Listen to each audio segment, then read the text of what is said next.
Hello friends, I am Pooja Verma and welcome to teaching competition. Discuss करेंगे CTET previous year question paper series. अगर आप CTET exam देने वाले हैं तो इस सीरीज को पूरा जरूर देखें। लेट्स स्टार्ट और फर्स्ट क्वेश्चन। देखिए, पहला क्वेश्चन है, निम्नलिखित कथनों में से आप किससे सहमत हैं। चार ऑप्शन दिए गए हैं। यहाँ पे लर्निंग की बात हो रही है। इसमें ए है, अधिगम पूर्ण रूप से बाह्य उद्दीपन के द्वारा नियंत्रित होता है। मतलब हमें जो स्टिमुलस अगर नहीं मिल रहा है तो हम कोई भी लर्निंग नहीं करेंगे। ए ऑप्शन ये कहना चाह रहा है। ठीक है। बी है, अधिगम तब तक घटित नहीं हो सकता जब तक इसका अंकों के रूप में आकलन नहीं कर लिया जाता। जब तक हम इसका आकलन नहीं कर लेते, अंक नहीं दे देते, तब तक अधिगम नहीं हो सकता। बी ऑप्शन ये कह रहा है। एंड सी है, अधिगम केवल तभी होता है यदि यह व्यवहार से सुस्पष्ट होता है। डी, अधिगम एक सामाजिक सांस्कृतिक परिवेश में घटित होता है। तो देखिए, यहाँ चार ऑप्शन दिए हैं, चारों में सबसे सटीक आंसर हमें डी लग रहा है। डी में कह रहा है अधिगम एक सामाजिक सांस्कृतिक परिवेश में घटित होता है। आपके पास एक सुव्यवस्थित समाज है, संस्कृति है, तो उसमें आप कुछ ना कुछ सीखते रहते हैं। ठीक है, तो अधिगम एक सामाजिक सांस्कृतिक परिवेश में घटित होता है। तो हमारा डी ऑप्शन इसमें करेक्ट हो जाएगा। ओके, नेक्स्ट क्वेश्चन पे चलते हैं। नेक्स्ट क्वेश्चन हमारा है, प्रकृति पालन पोषण वाद विवाद। देखिए, नेचर नर्चर डिबेट जो है उसकी बात हो रही है। इसके संदर्भ में निम्नलिखित कथनों में से कौन सा आपको उपयुक्त प्रतीत होता है। चार ऑप्शन है, कौन सा आपको सबसे सटीक सबसे सही आंसर लग रहा है। ठीक है। एक बच्चा एक खाली स्लेट के समान होता है जिसका चरित्र परिवेश के द्वारा किसी भी आकार में ढाला जा सकता है। बी, एक बच्चे के व्यवहार का निर्धारण करने में परिवेशीय प्रभावों का बहुत कम महत्व होता है। मतलब जो आसपास के आपका परिवेश है उसका महत्व बहुत कम होता है आपके बिहेवियर में, आप कैसा दूसरों से बिहेव कर रहे हैं उसमें। इसका मतलब है कि आप पूर्णतया आनुवांशिक इफेक्ट, मतलब आनुवांशिक जो प्रभाव है वो पूरी तरह से आप पे पड़ा है। बी ऑप्शन ये कहना चाह रहा है। सी है, वंशानुक्रम तथा परिवेश अभिन्न रूप से एक दूसरे से गुथे हुए हैं। बिल्कुल, वंशानुक्रम और परिवेश जो है हमारा एक दूसरे के अभिन्न अंग हैं, एक तरह से कह सकते हैं हम। दोनों चीजों का इफेक्ट हमारे जीवन पे पड़ता है, हमारे विकास पे वंशानुक्रम तथा परिवेश दोनों का ही प्रभाव पड़ता है। कह रहा है दोनों विकास को प्रभावित करते हैं। बिल्कुल सही है ये ऑप्शन। डी भी देख लेते हैं।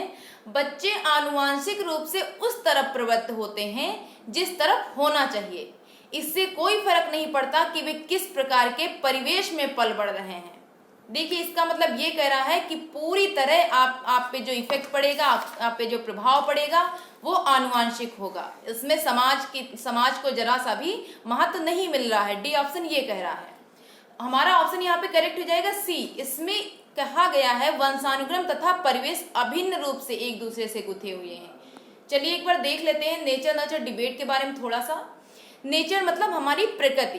प्रकृति हमारी जुड़ी हुई है आनुवांशिकता से, जेनेटिक या फिर हेरिडिटी। हेरिडिटी जो हमें जेनेटिक लक्षण जो हमारे होते हैं, जो हमारे अपने पूर्वजों से, माता पिता से मिलते हैं। जैसे हमारी आई का कलर हो गया, हमारा स्ट्रक्चर हो गया, बॉडी स्ट्रक्चर, हमारी हाइट हो गई, तो ये सारी चीजें, हमारे हेयर कलर, तो ये कुछ एक चीजें जो है हमारे अपने आनुवांशिकता से मिलती हैं। पर जो हमारा इन्वायरमेंट है, जैसे हमारा नेचर है, जैसे हमारा क्या बोलते हैं स्वभाव हो गया, और हमारे जो भाव हैं, हमारी थिंकिंग है, तो ये इन सब चीज़ों पे हमारे समाज का असर पड़ता है, वातावरण का असर पड़ता है। तो नर्चर मतलब हमारा वातावरण, ये इन्वायरमेंट से रिलेटेड है। ठीक है, इसके बारे में हमने थोड़ा सा बता दिया आपको। तो ऑप्शन यहाँ पे हमारा सही हो जाएगा सी। वंशानुक्रम तथा परिवेश अभिन्न रूप से एक दूसरे से गुथे हुए हैं, दोनों विकास को प्रभावित करते हैं। ठीक है, हम ये नहीं कह सकते कि वंशानुक्रम ज्यादा प्रभावित करता है या फिर परिवेश ज्यादा प्रभावित करता है, ऐसा कुछ हम नहीं कह सकते। दोनों प्रभावित कर सकते हैं, इनका रेशियो अलग अलग हो सकता है। ओके, नेक्स्ट क्वेश्चन पे चलते हैं हम। सामाजिकरण की बात हो रही है यहाँ पे। सोशलाइजेशन एक प्रक्रिया है, कैसा प्रोसेस है ये। ए, मूल्यों, विश्वासों तथा अपेक्षाओं को अर्जित करने की। बी, घुलने मिलने तथा समायोजन की। सी ऑप्शन है, एक समाज की संस्कृति की आलोचना करना सीखने की। भाई ये तो बिल्कुल नहीं होगा, हम आलोचना करना क्यों सीखेंगे। मित्रों के साथ सामाजिक बनेगी, यहाँ पे सिर्फ मित्रों की बात की गई। केवल मित्रों के साथ हम सामाजिक नहीं बनते, हम आस पड़ोस के लोगों के साथ बनते हैं, अपने पड़ोसियों के साथ बनते हैं सामाजिक, ठीक है। जो भी समाज में होता है हम उसके साथ सामाजिक बनने की कोशिश करते हैं। ऑप्शन हमारा यहाँ पे ए सही हो जाएगा। देखिए यहाँ पे मूल्यों की बात की गई है, विश्वास, अपेक्षाएं रखते हैं अपने समाज से कुछ, हमारा समाज हमसे कुछ अपेक्षाएं रखता है, तो इन सबको अर्जित करने की एक प्रक्रिया है जो है सामाजिकरण। तो ऑप्शन ए हमारा करेक्ट हो जाएगा। ओके जी, नेक्स्ट क्वेश्चन है, पियाजे अनुमोदन करते हैं पूर्व संक्रियात्मक बच्चे याद रखने में असमर्थ होते हैं। जो पूर्व संक्रियात्मक बच्चे हैं याद रखने में असमर्थ होते हैं, निम्नलिखित कारकों में से किसको उन्होंने इस असमर्थता के लिए जिम्मेदार ठहराया है। देखिए, ए है परिकल्पित निगमनात्मक तार्किकता की अयोग्यता, बी व्यक्तिगत कल्पित कथा, सी विचार की अनुत्क्रमणीयता, मतलब हम उस विचार पे दोबारा नहीं पहुंच पा रहे हैं, पलट ना सके, डी है उच्च स्तर की अमूर्त तार्किकता की कमी। देखिए पूर्व संक्रियात्मक स्टेज की बात यहाँ पे हो रही है। इसमें होता है बच्चा 2 से 7 साल के बीच में, ये एज होती है 2 से 7 साल के बीच, 2 to 7 ईयर, जो ईयर होते हैं वो आते हैं पूर्व संक्रियात्मक अवस्था में, ठीक है। तो इसमें ये परिकल्पित निगमनात्मक तार्किकता की अयोग्यता इसकी बात नहीं है, व्यक्तिगत कल्पित कथा की भी बात नहीं कही गई है इस स्टेज में, ठीक है, और अमूर्त तार्किकता की भी बात नहीं हुई है इस स्टेज में। इसमें बात हुई है पलट ना सके, ठीक। देखिए जैसे बच्चे को हमने स्कूल भेज दिया, थोड़ी दूर पे स्कूल है, पैदल ले गए बच्चे को, हमने स्कूल भेज दिया, बच्चे से बोला हमने बेटा अपने आप से आप स्कूल से आ जाइएगा। अब वो क्या बोलता है कि मुझे स्कूल आने का रास्ता तो पता है पर मैं यहाँ से घर नहीं जा पाऊंगा, मुझे घर जाने का रास्ता नहीं पता है। तो ये चीज हो जाती है पलट ना सकना, यही चीज होती है विचार की अनुत्क्रमणीयता, ठीक है। तो इस चीज में बच्चे को अभी इस स्टेज में प्रॉब्लम रहती है, वो जिस काम को कर लेगा उसे उल्टा उस स्टेज पे नहीं आ पाता है, ठीक है। तो ऑप्शन हमारा यहाँ पे सी करेक्ट हो जाता है। नेक्स्ट क्वेश्चन पे चलते हैं। यहाँ पे ZPD की बात हो रही है। वाइगोस्की के अनुसार समीपस्थ विकास का क्षेत्र है। देखिए पहले समीपस्थ विकास देख लेते हैं। ZPD zone of proximal development, इसका फुल फॉर्म होता है जोन ऑफ प्रॉक्सिमल डेवलपमेंट। देखिए जोन ऑफ प्रॉक्सिमल डेवलपमेंट क्या है, ये बच्चा है, ठीक है, ये सेंटर में आपको दिख रहा होगा, एक छोटा बच्चा है। अब क्या है, अब वो अपनी क्षमता से या अपनी योग्यता से वो इस लेवल तक पहुंच जा रहा है, इस लेवल तक बच्चा अपने आप से पहुंच रहा है, उसे किसी की हेल्प की जरूरत नहीं पड़ रही है। पर उसे इसके ऊपर अगर जाना है, हाई लेवल पे यहाँ पे अगर पहुंचना है, इसके कुछ ऊपर जाना है, तो उसे यहाँ किसी की जरूरत यहाँ पे लगेगी, ठीक है। चाहे वो उसके पेरेंट्स हो, चाहे उसके टीचर्स हो, या फिर उसके पियर्स या सिबलिंग जो भी हो, तो उसे किसी की हेल्प की जरूरत पड़ जाती है। तो जो ये स्टेज की होती है जहां तक वो खुद पहुंच जाता है, उसके बाद जब वो किसी की हेल्प लेकर जिस लेवल पे पहुंचता है, उसके बीच की जो ये डिफरेंस होती है, जो खाई होती है, ये होता है जोन ऑफ प्रॉक्सिमल डेवलपमेंट, ठीक है।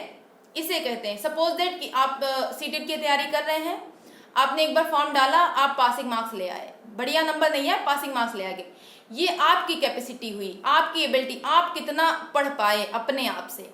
उसके बाद आपने क्या किया, अच्छे मार्क्स लाने के लिए आपने कहीं कोचिंग ज्वाइन की, यूट्यूब पे कोई चैनल देखा, उससे आपने पढ़ाई की, तो आपने क्या किया, 120-130 मार्क्स आप लेके आए, ठीक है।